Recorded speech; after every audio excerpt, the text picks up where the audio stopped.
नमस्कार, स्वागत है आपका उत्तर प्रदेश की खबरों में। मैं हूं आपके साथ सुमन पाल।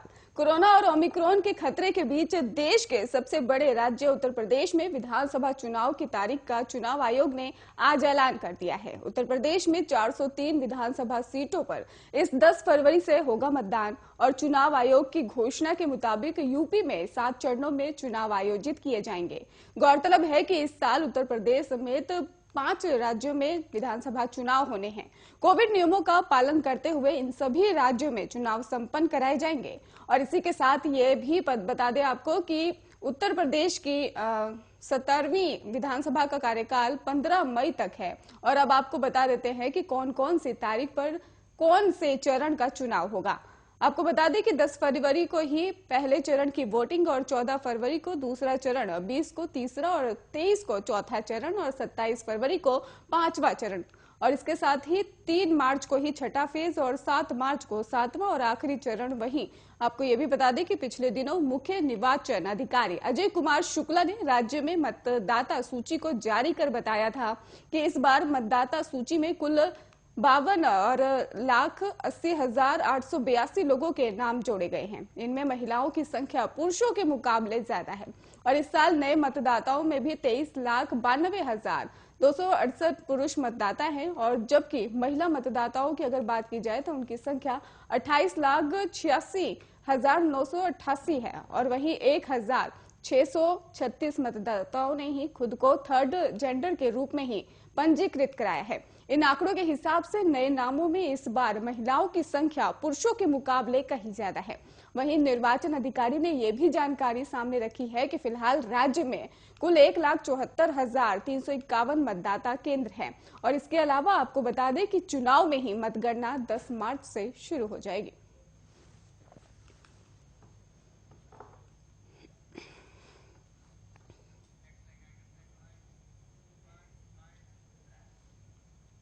उत्तर प्रदेश में आगामी महीनों में विधानसभा के चुनाव होने हैं और इसी को लेकर ही राजनीतिक बहसों का भी दौर जारी है।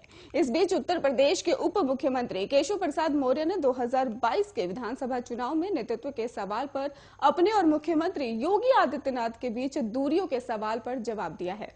उप मुख्यमंत्री मौर्य ने कहा कि उनके और योगी आदित्यनाथ के बीच के संबंध इतने मजबूत हैं कि दुनिया की कोई भी ताकत उसे तोड़ नहीं सकती।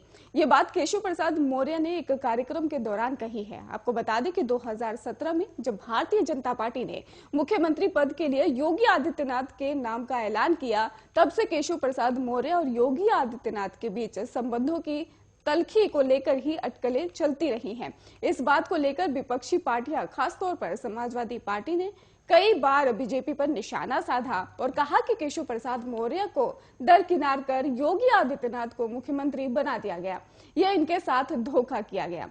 आपको बता दें कि 2017 में ही विधानसभा चुनाव के दौरान भारतीय जनता पार्टी के ओबीसी वोटों में भी सेंध लगाने के लिए केशव प्रसाद मौर्य को बीजेपी का अध्यक्ष नियुक्त किया गया था और बाद में ही पार्टी के चुनाव जीतने के बाद उन्हें उप मुख्यमंत्री बनाया गया।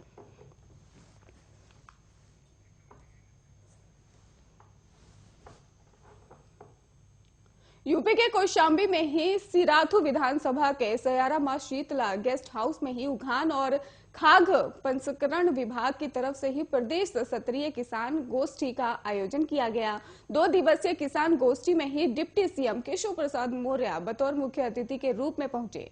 डिप्टी सीएम केशव प्रसाद मौर्य ने यहां कई प्रकार के स्टॉलों का भी निरीक्षण किया और इसके अलावा किसानों से बातचीत कर कई प्रकार की जानकारियां भी ली। डिप्टी सीएम केशव प्रसाद मौर्य ने मीडिया से बातचीत करते हुए भारत और इजराइल के सहयोग से ही 6 करोड़ की लागत से centre of excellence for food उत्पादन का भी एक सेंटर स्थापित हो रहा है और साथ में कई जिलों के लिए भी पीएमएफएमई योजना के अंतर्गत 14 इनक्यूबेशन सेंटर की स्थापना को लेकर भी शिलापट का उद्घाटन किया गया। इसके माध्यम आलू, आम, अमरूद, केला के उत्पादन का प्रसंस्करण किया जाएगा ताकि उनकी फसल बर्बाद न हो। किसान जो पैदा करते हैं उनकी उचित कीमत देने का काम किया जाएगा।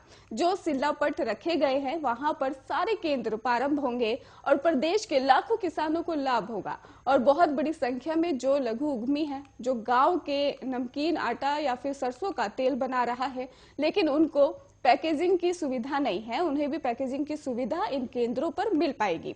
जिन किसानों को कई योजनाओं की जानकारी नहीं है, ऐसे केंद्रों पर भी उनको बुलाकर उन्हें जानकारी दी जाएगी और इसके अलावा उन्हें जानकारी देने का भी काम किया जाएगा।